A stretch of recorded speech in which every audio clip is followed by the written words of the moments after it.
Okey, bismillahirrahmanirrahim. Alhamdulillah wassalatu wassalamu ala Rasulillah wa ba'd. Pagi ini kita akan bahaskan hadis yang diriwayatkan oleh Aisyah radhiyallahu anha. Hadis ini ada dalam Sahih Muslim. Aisyah radhiyallahu anha menyebut hadis Nabi sallallahu alaihi wasallam daripada Nabi, la salata bi hadratit ta'am wala wa huwa yudafi'uhu al-akhbathan. Nabi sallallahu alaihi wasallam menyebut tidak ada salat dengan kehadiran makanan dan tidak dalam keadaan dia menekannya al-akhbathan, yakni dua benda yang jelek. Dua benda yang jelek itu iaitu rasa nak buang air besar dan rasa nak buang air kecil. Jadi kalau ada dalam dua keadaan ini, Nabi sallallahu alaihi wasallam kata la salata, tidak ada salat. Tak ada salat ini nanti kita akan bahaskan maksudnya, tak sah ke ataupun tak sempurna ke ataupun seumpamanya. Al-akhbathan ialah benda yang tak eloklah disebut dalam maksud hadis ni, iaitu benda yang kita nak buang air besar dan air kecil. Seorang yang keadaan nak buang air besar sangat, nak buang air kecil sangat, Nabi SAW kata tidak ada salat untuknya. Yang ni dia kena pergi buang air kecil dulu, buang air besar dulu. Arab ni dia bahasa dia banyak sikit. Dia banyak, sebab tu dia panggil orang bukan Arab ni sebagai orang ajam, saya sebut, sebab dia kata orang lain daripada bahasa Arab ni bahasa yang sedikit miskin, bahasa dia tak banyak. Arab ni banyak bahasa dia, macam nak buang air tu. Orang Arab tu kalau orang tu rasa nak terkencing tu, dia kata Arab sebut sebagai al-haqin. Al-haqin tu orang yang rasa nak terkencing, nak tahan nak terkencing tu dia panggil al-haqin. Kalau orang rasa nak tahan nak buang air besar tu, dia kata al-haqib. Orang nak buang air besar. Kalau tahan nak buang angin tu, dia panggil al-haziq Arab. Orang yang duk tahan nak buang angin. Kalau dia nak tahan nak buang air kecil, tahan nak buang air besar, dia panggil al-haqim. Banyaklah, maksudnya saya nak cerita banyaklah. Dia punya vocabulary dalam bahasa Arab ni tak macam bahasa kita. Okey, tak apa, saya nak cerita hadis ni dulu. Nabi kata la salata bi hadrati ta'am, tidak ada salat dengan kehadiran makanan. Yakni kalau makanan dihidangkan, Nabi kata tak ada salat. Okey. Ulama-ulama bincang, bila makanan dihidangkan, macam mana kita yang sepatutnya lakukan? Pendapat yang pertama menyatakan dia hendaklah makan dahulu. Menunaikan hadis ni, hadis Nabi SAW. Pendapat yang kedua, dia kata bahawasanya salat dulu. Ini pendapat yang kedua. Melainkan dia tu dah tak boleh nak tahan dah nak makan. Pendapat yang kedua. Pendapat yang ketiga menyatakan dia makan sikit bagi lepas perasaan nak makan tu, kemudian dia pergi solat cepat. Ini ada tiga pendapat sekurang-kurangnya, tapi pendapat yang paling kukuh ialah pendapat yang menyatakan bahawasanya dia makan dulu sehingga selesai hajatnya. Kerana di sana ada hadis yang diriwayatkan oleh Al-Imam Al-Bukhari dan Muslim juga daripada Abdullah bin Umar, di mana Nabi SAW menyebut bahawasanya idza kana ahadukum 'ala at-ta'am fala ya'jal hatta yaqdi hajatahu minhu wa in uqimatis salah. Jika seseorang kamu berada di atas, ada pada makanan, hidangan makanan, jangan duk tergopoh-gapah, kata Nabi, sehingga dia selesaikan hajat dia, walaupun telah didirikan salat. Maksudnya orang telah duk qamat, orang dah qamat, duk tengah semayang, dia makan dulu. Ini adalah hadis Nabi SAW yang mana kita patut praktikkan apabila makanan dah dihidangkan, terutama masa bulan puasa lah. Makanan dah hidang, dah anak-anak dah ada keliling, semua duk tunggu nak makan. Bapak kata makan kurma, kita semayang dulu. Yang ni ikut cara Nabi. Sebenarnya tak ada ikut cara Nabi macam tu. Ikut cara Nabi, Nabi bagi tahu makan dulu. Kerana kalau tidak, fikiran dia akan diganggu oleh makanan kerana dia terasa nak makan. Itu yang sunnahnya, bukan sunnahnya makan setengah orang kata. Kita tengok, sabar, makan dulu, pergi semayang dulu, kita ikut sunnah. Saya tak tahu dia sunnah mana. Kalau ikut sunnah, jangan hidang makanan tu dulu supaya tidak nampak oleh mata kita. Kemudian kita makan, tak apalah. Nabi SAW dia makan begitu. Orang Arab dia dulu dia tak adalah hidangan-hidangan yang besar ni. Nabi makan rutabat sebelum Nabi baginda bersolat. Itu pun rutab tu sendiri ataupun tamar tu ialah makanan asasi mereka. Kita kena tahu dia macam nasi mereka lah. Jadi kita kena tengok konteks dan konteks yang berbeza dalam hal yang seperti ini. Okey, maksudnya apabila makanan dihidangkan, kalau orang datang rumah kita pun makanan dihidangkan, kita dah, isteri kita dah masak, anak-anak dah duduk keliling, azan nampak dia kata jom kita pergi sembahyang dululah. Itu menyalahi sunnah. Kerana hadis ni Nabi SAW kata hendaklah makan dulu. Okey. Dalam hadis ni Nabi kata dahulukan fabda'u bil asya wa idza uqimatis salah wa idza qudimal asya wa uqimatis salah fabda'u bil asya. Apabila telah dihidangkan makanan dan didirikan salat, mulakan dengan makan. Mulakan dengan makan. Okey. Timbul tentang orang yang tahan nak buang air kecil dengan nak buang air besar. Macam mana orang dalam hukum hakam solat ni? Yang pertama, para ulama sepakat satu hal, iaitu jika dia tahan nak buang air kecil ataupun air besar tu sehingga dia semayang ni tak tahu apa dah, nak fikir apa pun tak boleh dah, gelisah semayang dah, tak ingat dah cara nak baca, nak apa semua, duk tahan ni, semayang dia tidak sah kalau sampai begitu keadaan ni. Ini sehingga disebut oleh sebagian ulama sebagai sepakat. Al-Qadhi Iyad sebut sepakat dalam hal yang seperti ini. Sampai dah tak tahu apa, tak boleh nak fikir semayang, duk tahan, kira nak lari, nak habis semayang. Yang kedua, jika sekiranya tak sampai ke peringkat tu, dia masih rasional, masih okey, tapi dia rasa nak buang air, sembahyang dia dalam keadaan itu sah, tapi dia telah makruh kerana telah menyanggahi hadis Nabi SAW. Kerana Nabi SAW tidak bagi supaya dia sembahyang keadaan hal itu. Para ulama ni kerana kalau dia buat begitu maka dia akan hilang khusyuk. Jadi dia sembahyang dalam keadaan tak khusyuk. Tapi tak khusyuk tu kalau sampai tak ingat apa Fatihah macam mana baca, dah tak tahu entah ke mana rukun berpening, dah tak boleh, dah hilanglah ingatan dia dalam solat, itu tidak sah solat dia. Tapi kalau sekiranya dia masih lagi tahu solat dia tahu, dia duduk sabarlah kan, tapi dia buat elok sembahyang dia tu, ini makruh bagi solat yang seperti ini. Ulama ni dia berbincang apa hukum khusyuk. Di kalangan majoriti para ulama, sehingga Al-Imam An-Nawawi rahimahullah menyebut macam ijma' dalam masalah ini, kata khusyuk ni mustahab, yakni sangat dituntutlah sunat dalam sembahyang. Jadi orang yang tak khusyuk ni pahala kurang lah, tapi sembahyang sah.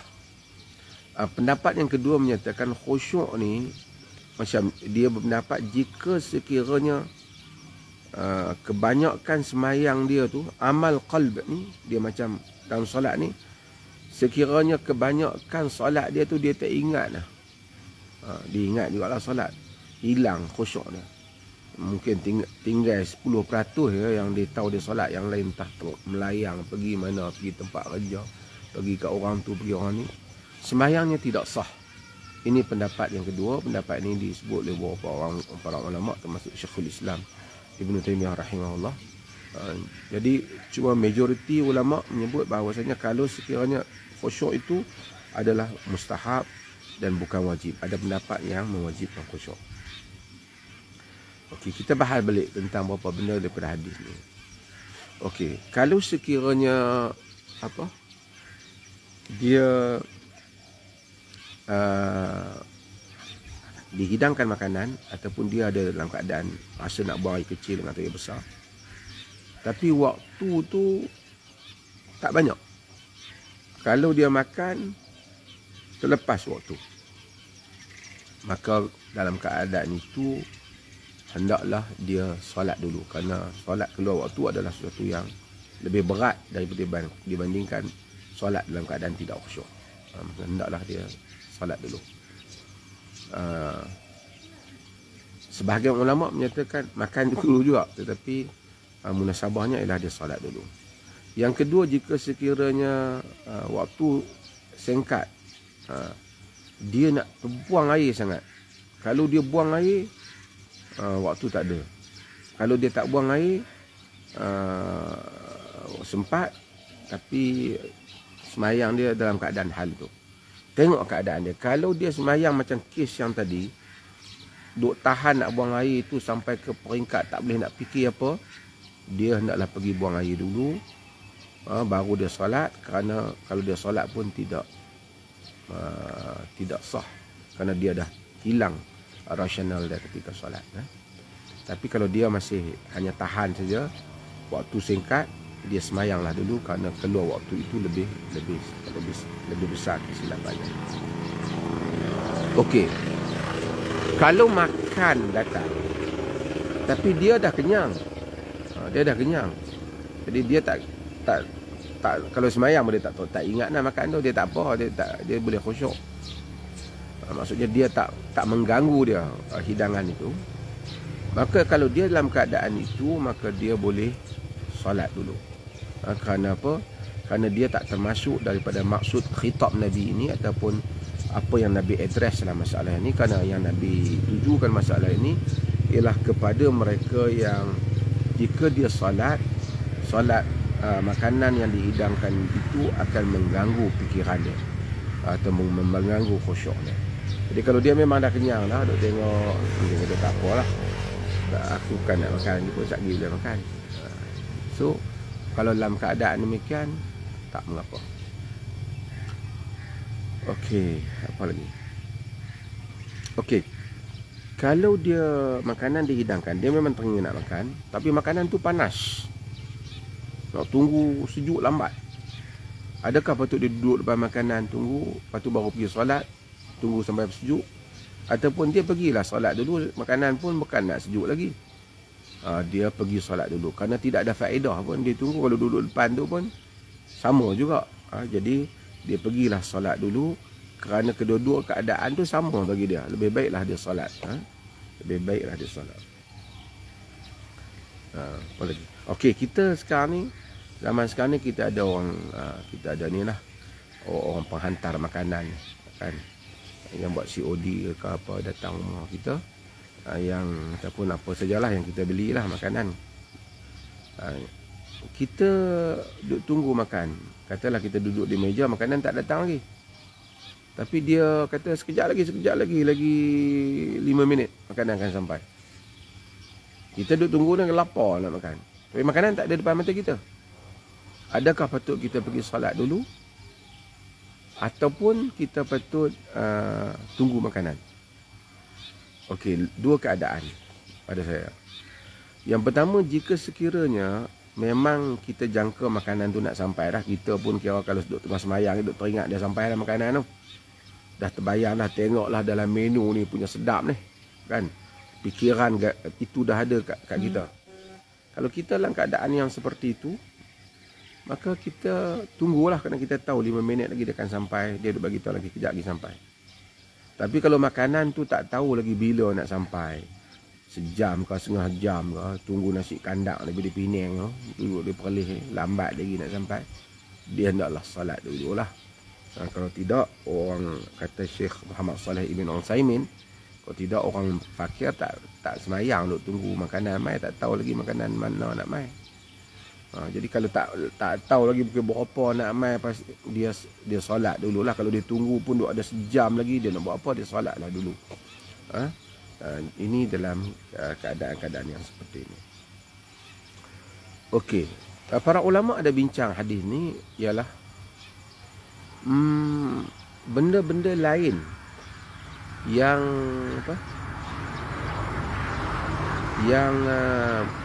boleh tak hal-hal lain kita ilhakkan dia, ataupun kita jadikan dia sama seperti menahan nak buang air kecil ataupun air besar ni. Contohnya panas, penat, nak semayang dulu kan, nak terus semayang, kita balik-balik penat, tengok sampai-sampai penat, kalau semayang berpeluh-peluh deh. Kalau semayang pun tak khusyuk. Adakah patut dimasukkan hal itu mereka katakan hal ni, para ulama menyebut hal ini, di kalangan para ulama menyebut hal ini dimasukkan sekali lah. Kerana kalau semayang pun tak khusyuk, ataupun panah lagi, semayang dia tak boleh khusyuk dalam keadaan itu. Kalau semayang pun dia gelisah, dia boleh tunggu dulu dalam keadaan itu. Ataupun dia ni telah jatuh, berlaku satu kes tadi, nak marah sampai tak boleh nak kontrol diri, dia sabar dulu, sekali dia pergi semayang. Kalau semayang pun fikiran dia tak ingat lah, umpamanya. Jadi hal-hal yang seperti ini apa sajalah yang boleh menyebabkan ganggu orang tu memberikan khusyuk kepada solatnya, maka dia termasuk di dalam seperti menahan, membuang air kecil ataupun air besar. Nabi kata jangan la salata bihadratit ta'am wala wa huwa yudafi'uhu al-akhbathan. Jangan dia semayang dalam keadaan dia keadaan makanan hadir, tidak juga di dalam keadaan menekannya dua perkara yang buruk, yang tak elok, iaitu yang sebenarnya akhbathan ni yang keji, tapi dia bukanlah benda maksudnya benda yang Nabi nak sebut tu ialah maksud air kecil dan air besar. Itu maksud hadis ini. Mudah-mudahan memberi manfaat pada yang mendengar.